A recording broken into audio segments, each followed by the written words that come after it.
you'll see today, it's called the Gothic Chamber. If you please follow my light from down there, all the way back over to here is 240 feet.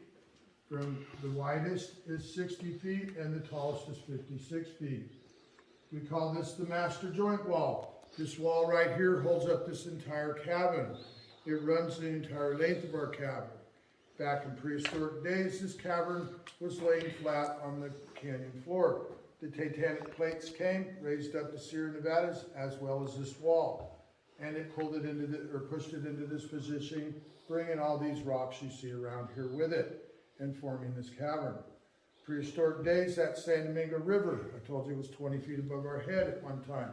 It filled this whole entire cavern up. That's the only water this place got at that time. So what happened was when that river resided down to the San Domingo Creek, so did the water in this cavern. It's completely drained of water. The only water we get in here now is rainwater from when it rains and snow melt when it snows. So what happens with that water is it comes down through the sediment and through the rocks, picking up calcite and iron deposits, coming to the ceiling, and then it drips off down here.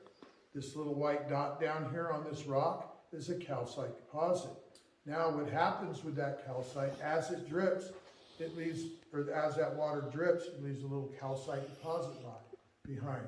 It dries and hardens, making these formations here called stalactites. As that water drips down from that stalactite, like I said, it lands on the cavern floor down here. Do you see that white dot? And it starts to grow. That little dot is about 121 years old. So it starts to grow and it turns into one of these guys. We call them stalactites. Stalactites hold tight to the ceiling. Stalagmite might reach that stalactite and make a column. We have the largest column in here, right down the road here. The face on it, ugly, and looks like a witch. Right here's a little smiley face, one of them, maybe a Halloween mask kind of thing. Over here is Cave Witch's closest and only friend, called him the Cave Monster.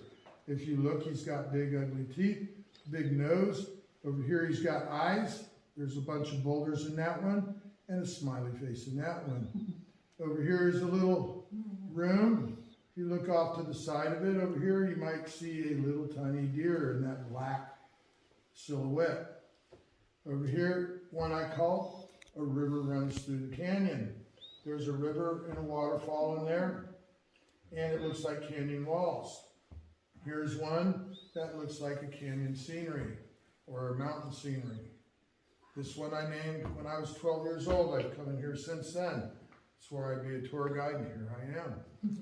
Told my tour guide that looked like a gray alien, one of the ones you see on TV, maybe in the X-Files and all that good stuff.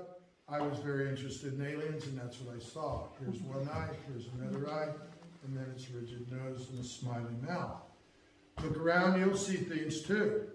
Over here's another one called the jawbone. Looks like an old ancient jawbone. No, it's not really. It's just a calcite deposit, turning into a formation, and it has little teeth on it, kind of. So you'll be amazed at the things you can see in here, folks. Like I said, use your imagination.